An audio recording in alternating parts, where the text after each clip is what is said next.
Bonjour à tous et à toutes les vierges, bienvenue sur votre tirage pour votre mois d'août 2020, même si le mois d'août a un petit peu commencé, je suis désolée, j'étais pas chez moi, en fait j'ai pas pu faire tous les signes avant que le mois d'août ne commence. Donc voilà, on est quand même sur le début du mois, donc je pense que c'est pas trop grave. Qu'est-ce que je voulais vous dire? Si ce n'est pas déjà le cas, n'hésitez pas à vous abonner. Si vous êtes intéressé par une séance personnalisée, que ce soit une guidance, que ce soit en développement personnel, en accompagnement, que ce soit pour une thérapie, je fais du transgénérationnel particulièrement. Je travaille aussi tout ce qui touche aux blessures de l'enfance par rapport aux liens aux parents, etc. Donc si ça vous intéresse, vous regardez dans la barre d'infos, vous avez mon site internet, vous avez mes tarifs, vous avez absolument tout. Ok, alors on commence ici le tirage pour les vierges. Je me concentre un peu. Alors, qu'est-ce qu'on va voir pour vous les vierges? On a le protecteur.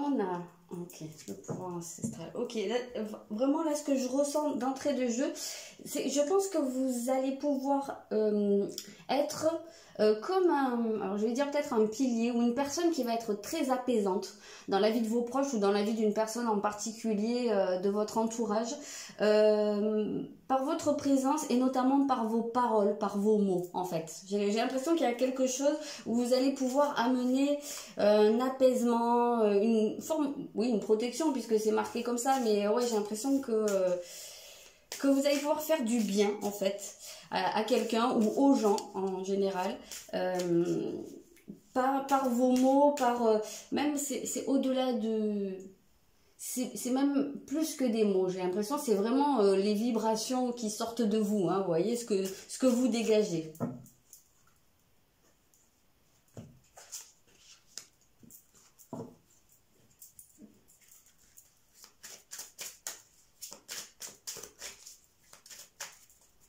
C'est ça, on voit qu'il y a, vous avez enfin, votre lumière, votre rayonnement en fait, hein, qui est vraiment très englobant, je sais pas trop ça se dit, enveloppant. Oui, c'est ça, c'est ça. Vous prenez soin des personnes que vous aimez, c'est ça, hein, on vous sent vraiment, enfin, comme si symboliquement vous preniez quelqu'un dans vos bras au cours de ce mois ou plusieurs personnes, hein, que c'était vraiment votre tendance, que vous aviez vraiment ouais, voilà, cette tendance à être là pour les autres, à les coucouner, à les bercer en fait, hein. J'ai cette image, hein, de la maman qui berce son enfant, c'est vraiment comme ça qu'on vous ressent.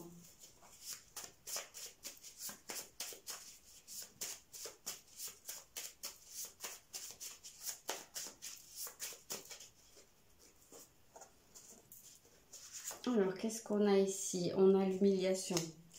Alors, attention. Là, pour moi, il y a un bémol. Attention, parce que ça, c'est vrai que c'est une tendance que vous avez à prendre soin des autres, à vous mettre au service des autres.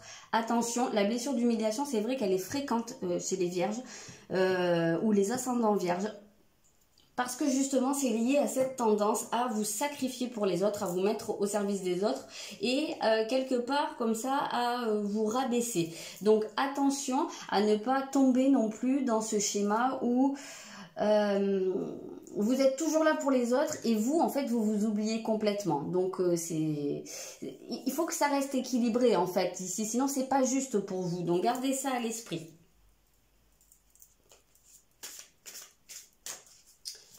Alors, justement, ça c'était vos énergies générales. On va voir votre état d'esprit à vous, consciemment, au cours de ce mois.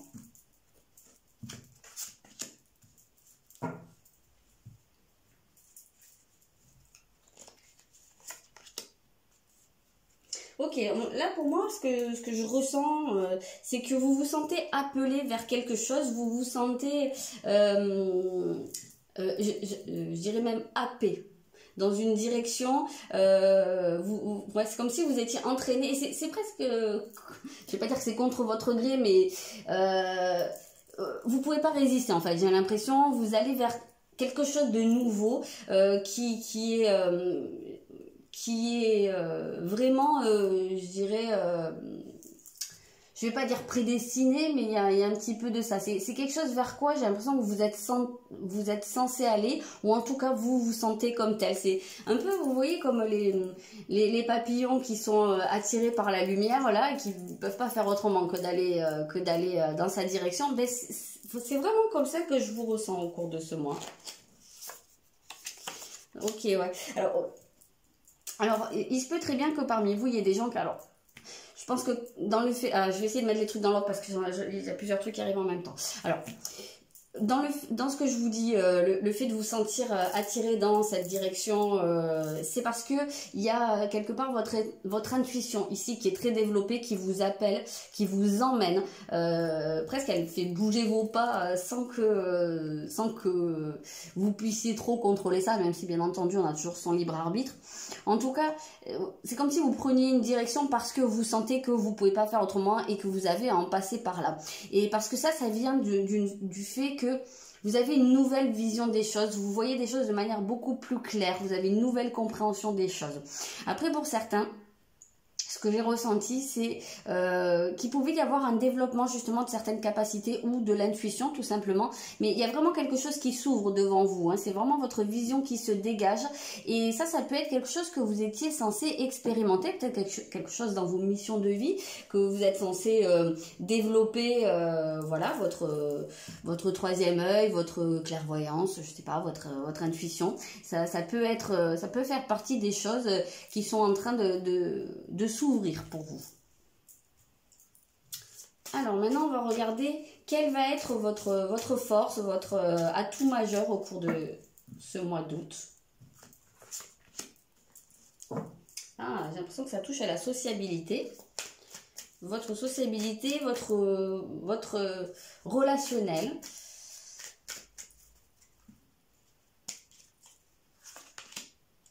Ouais, c'est ça. C'est vraiment vous êtes dans un mode communicatif où vous être dans l'ouverture par rapport aux autres. Par rapport aux personnes qui vous entourent. Alors c'est vrai qu'on avait vu hein, que vous pouviez être présent et avoir un rôle très bénéfique en fait hein, pour les personnes qui vous entourent. Notamment, je vous avais dit peut-être par les paroles que vous prononcez. Et là, on parle de partager vos pensées. Donc moi, j'ai vraiment la sensation que vous allez être dans l'ouverture, dans le dialogue, dans l'échange. J'aime beaucoup ça. Ça va être votre plus grande force au cours du mois, votre façon de vous relier aux autres, comment vous vous positionnez par rapport aux autres. Ici, on vous sent plus dans un rôle de la personne qui donne les conseils, la personne qui est là en soutien par rapport aux autres. Ouais, c'est ça. On vous sent présent, en fait. On vous sent... moi, j'ai l'impression que, quelque part, pour certains, vous pouvez vous lâcher, en fait, à ce niveau-là. Il est totalement possible que, jusqu'à présent, vous ayez pu avoir une tendance à être, justement, dans le contrôle, c'est-à-dire même si vous pouvez être sociable, il y avait toujours une part, je vais dire, soit de censure, soit, justement, de contrôler un peu ce qui allait de vous par rapport aux autres. Et là, j'ai un peu cette impression que vous avez la possibilité de lever ce contrôle et d'être plus dans une forme d'authenticité, de vous livrer et d'accueillir aussi ce qui vient des autres. C'est vraiment de cœur à cœur hein, ou d'âme à âme. Hein. C'est vraiment comme ça que je le ressens. Donc ça va être votre plus grand atout au cours du mois.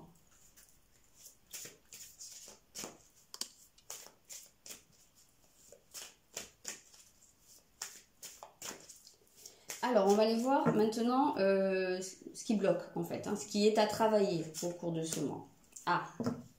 Qu'est-ce que je disais? Qu'est-ce que je vous ai dit tout en haut hein? Attention à la tendance au sacrifice. Hein. Attention, mais c'est pas surprenant, hein, vu ce qu'on a vu en énergie générale, c'est totalement ça. Je perds mes cheveux, c'est génial. C'est totalement ça. Attention à ne pas être dans cette tendance au sacrifice, à l'oubli de soi par rapport aux autres. Donc c'est bien clairement votre blessure d'humiliation qui travaille, hein, puisque c'est exactement là-dessus qu'elle appuie. Elle appuie sur votre propre image, votre propre estime de vous. Et elle vient vous dire qu'il y a une partie de vous qui ne se respecte pas elle-même. Et qui donc va estimer que, de ce fait, les autres ne peuvent pas vous estimer. Donc, et ben qu'est-ce qu'on fait? On se met toujours en dessous des autres et on est là pour juste pour les aider, juste pour se rendre indispensable, et quelque part on cherche de la reconnaissance en étant indispensable, mais cette reconnaissance vient rarement dans ces cas-là. Donc voilà, on va voir la suite, mais c'est réellement ça qui travaille. Ouais. Moi je pense que c'est vraiment lié à votre image. Et même ça peut être par rapport à certains complexes physiques, j'ai l'impression. Hein. Et il se peut que dans certains cas, vous ayez... Alors, soit vous avez vraiment du mal avec votre image, ce que vous renvoyez aux autres, soit vous ne vous supportez pas, soit... En fait, pour compenser, il y en a certains qui peuvent avoir tendance à, au contraire, un peu se montrer, se mettre en avant. Mais en fait, ça, c'est un leurre. C'est d'essayer de se gonfler pour pas qu'on remarque que vous avez en réalité une grande faille dans votre estime de vous. Donc ça, c'est vraiment quelque chose à travailler, à rééquilibrer hein, au cours du mois. Qu'est-ce qu'on a ici? Ok, on a la colère. On a la colère, donc il se peut hein, vraiment que, ce qui n'est pas du tout surprenant en fait, parce que ce genre de schéma hein, en fait, où on se rabaisse et on se sacrifie pour les autres, ça génère forcément une colère, qu'elle soit, qui est souvent, oui même plutôt, qui est souvent refoulée, mais qu'on ne se permet pas d'exprimer, parce qu'on se dit... putain, mais avec tout ce que je fais pour eux, ou est-ce que avec tout ce que je fais pour machin, voilà, j'ai aucune reconnaissance, et puis après on vient tout le temps me trouver pour me demander, ou moi je suis toujours présent, parce que peut-être qu'on vous sollicite pas toujours, mais que de suite vous mettez en avant, mais moi je suis là, je peux faire ça, je peux faire ça, je peux faire ça. Ce qui fait que les autres, qu'est-ce qu'ils disent? Ils disent oui, et puis à côté de ça, vous vous dites, mais oui, mais moi j'ai jamais le retour. Bah oui, mais si vous n'avez pas le retour, ne le faites pas. Vous n'êtes pas obligé de dire oui quand on vous sollicite. Si vous n'avez pas envie, si vous êtes fatigué, vous n'êtes pas obligé de vous mettre en avant. Personne ne va vous en vouloir pour ça. Et puis surtout, vous pouvez commencer à vous respecter. Quand on veut que les autres nous respectent, on commence par se respecter soi-même. Donc voilà, c'est vraiment très très important. Là, il me semblait que vous travailliez là-dessus, parce que bah, ça va... c'est quelque chose... les événements du mois, je pense, vont beaucoup venir appuyer là-dessus. Et notamment dans votre relationnel, puisque c'est quelque chose qui va être très présent.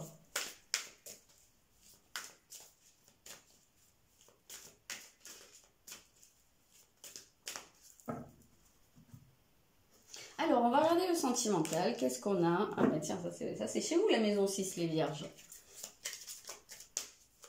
On garde cette notion un peu du sacrifice, voilà, d'être là, de prendre soin des autres, et puis est-ce qu'il y a un retour hein? Qu'est-ce que j'étais en train de vous dire? Je ne sais pas si vous lisez sur la carte, montrer que vous prenez soin des autres. Donc c'est exactement ça, on voit hein, que vous êtes là. Vous êtes celui qui est là dans votre vie affective également, que ce soit dans votre couple, que ce soit avec vos amis, avec votre famille. Vous êtes celui ou celle qui est toujours là, mais est-ce que ça vous rend heureux? Voilà. Est-ce que c'est ça? Alors, je pense, je suis quasiment sûre de pouvoir en entendre beaucoup parmi vous dire ah oui, mais moi, je peux pas faire autrement, c'est comme ça que je fonctionne, c'est comme ça que je me sens bien. D'accord. Maintenant, interrogez-vous plus profondément.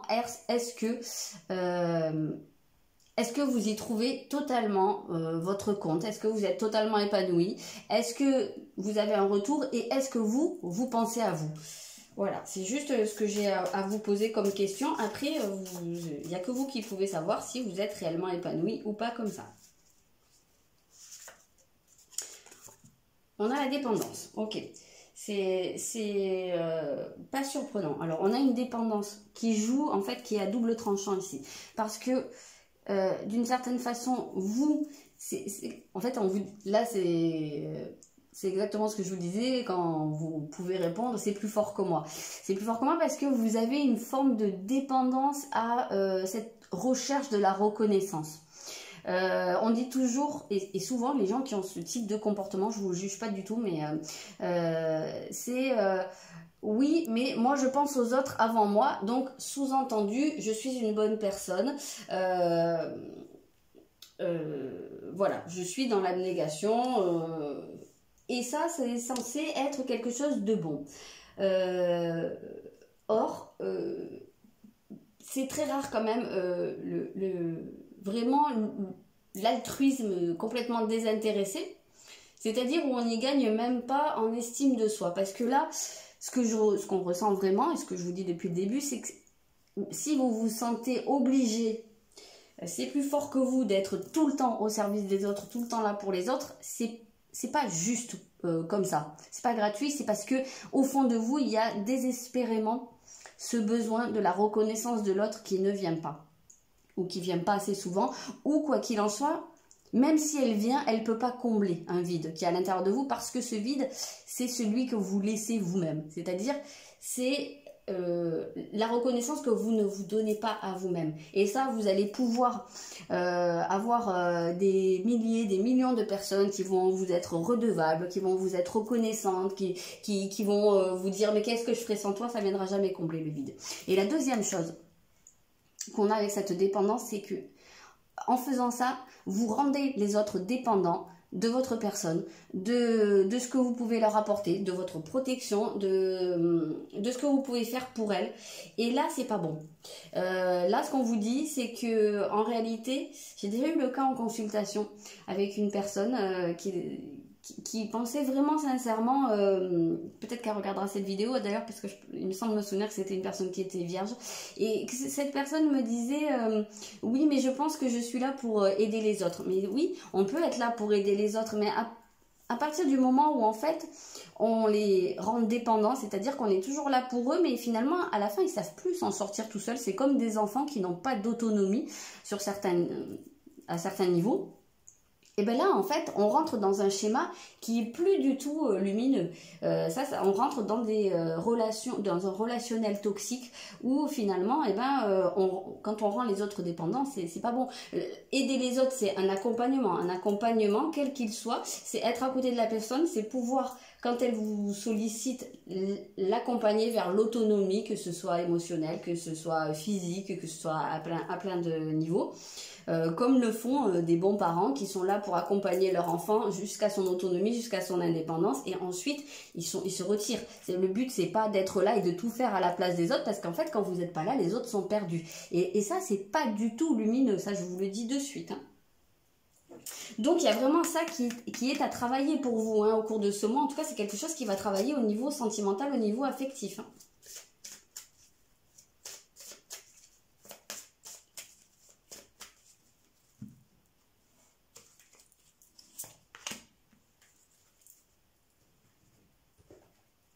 Alors, moi, j'ai l'impression que pour beaucoup d'entre vous, il y a une personne dans votre vie, que ce soit votre couple ou parce qu'on parle d'âme sœur, mais une âme sœur, ça peut être votre frère, votre sœur, ça peut être votre enfant, ça peut être un parent, ça peut être un ami proche. Justement, moi je pense qu'ici la notion d'âme sœur, c'est la notion de la personne qui est dans votre vie et qui va vous faire travailler, parce que ça va vous faire évoluer, ça va faire évoluer votre âme, ça va vous faire travailler sur ce dont on a parlé jusque là. Donc attention, quand vous voyez ici cette carte de l'âme sœur qui sort, ça ne veut pas forcément dire que de suite au cours de ce mois, ça y est, c'est la rencontre de votre vie, ou ça vient vous dire que oui, la personne qui est avec vous, c'est la personne qui est faite pour vous, et puis justement ça vient valider le fait que vous devez vous sacrifier et tout faire pour cette personne. C'est pas ça du tout ici. En tout cas, moi je le ressens pas comme ça. Après, c'est juste mon ressenti, hein. Moi, comme je le vois, c'est que c'est vraiment quelque chose qui va vous faire travailler. Donc, il se peut très bien qu'avec une personne au cours de ce mois, vous vous trouviez dans une situation qui peut être inconfortable, qui va probablement vous générer une forme de colère. Mais il n'empêche, il peut très bien y avoir de l'amour, hein. Je ne suis pas du tout en train de dire que c'est pas une personne faite pour vous. Mais en tout cas, ici, ce que ça vient vous dire, c'est que ça a un sens. C'est que cette personne, elle est là pour vous faire bosser à ce niveau-là. Donc, bien sûr, c'est une personne qui va venir appuyer là-dessus, qui va peut-être beaucoup vous solliciter, qui va peut-être aussi pas vous rendre l'appareil ou pas vous apporter la reconnaissance que vous attendez.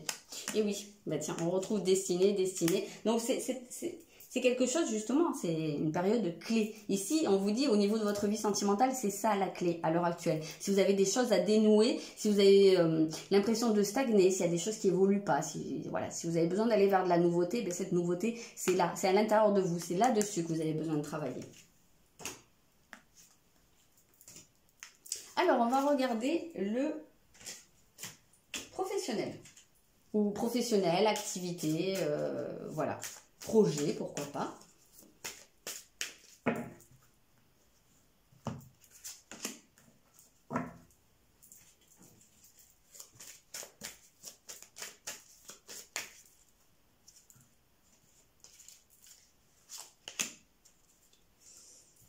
D'accord, c'est intéressant, c'est intéressant. Attendez, je vais vous dire.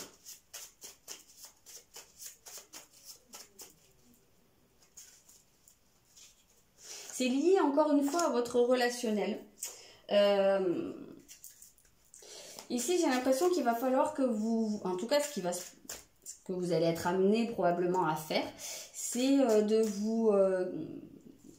de réfléchir à comment vous vous positionnez par rapport aux autres. Ici, c'est beaucoup le relationnel dans votre vie pro ou les activités, etc. Ou si vous avez des projets, c'est vraiment vous réfléchir à comment vous vous positionnez. Est-ce que c'est vraiment équilibré? Est-ce que c'est vraiment à l'égalité? Est-ce que vous avez vraiment des relations ou si vous êtes en association ou si vous envisagez des partenariats ou quoi que ce soit, est-ce que c'est vraiment les deux partenaires qui sont comme ça, ou est-ce que vous êtes là et qu'il y en a un autre qui est là-haut? Voilà, j'ai l'impression qu'il y a vraiment cette nécessité de se questionner à ce niveau-là, parce qu'il y a vraiment cette notion, peut-être que vous avez dans certains cas des projets voilà, d'association, de partenariat, on peut voir cette notion des projets qui étaient ici, hein, dans les points forts, on voit que vous êtes, en tout cas votre relationnel va être votre point fort, donc ça va être important dans la manière dont vous communiquez.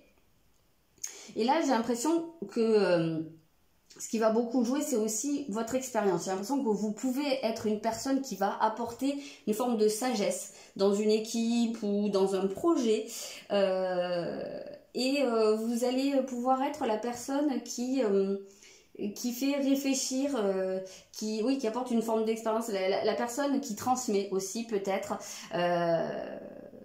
Oui, qui peut être là aussi pour donner une impulsion différente parce que elle a une vision différente, parce qu'elle peut donner des conseils dus à cette forme de sagesse qui va être importante. Il se peut très bien qu'il y ait des papiers de signer ou des contrats au cours de ce mois.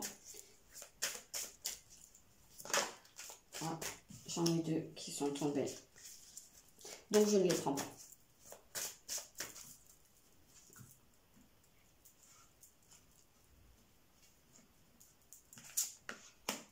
Oui, il y a une opportunité.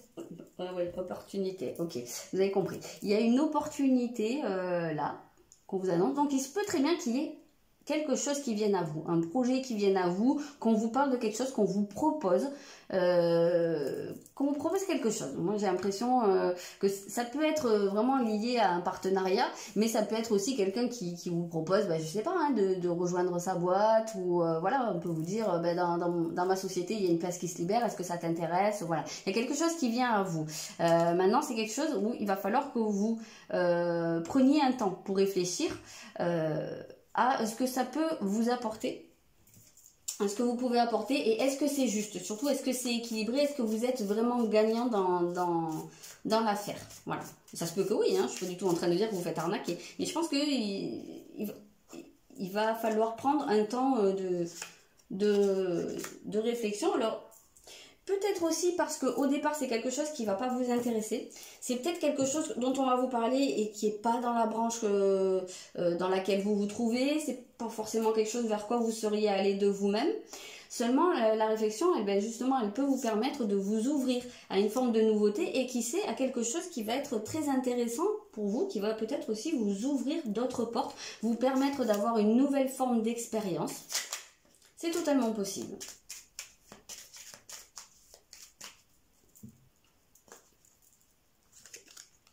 Oui, il y a de la nouveauté. il y a de la nouveauté. Le choix vous reviendra, mais en tout cas, on sent qu'il y a cette possibilité de générer une forme de nouveauté, peut-être de partir dans une nouvelle direction à laquelle vous n'aviez pas pensé, pas forcément pensé, mais c'est plutôt lumineux là les énergies qu'on a, donc pensez-y bien. Avant de mettre un nom définitif et catégorique, posez-vous les bonnes questions. Après, peut-être qu'à la fin de votre réflexion, vous en arriverez quand même à un nom. Ça, c'est votre libre arbitre. Mais je pense que ça peut être judicieux de vraiment prendre le temps de réfléchir à la question. Voilà les Vierges, ce que je peux vous dire pour votre mois d'août. Je vous souhaite un très bon mois, une très bonne fin d'été. Et puis, je vous dis à la rentrée.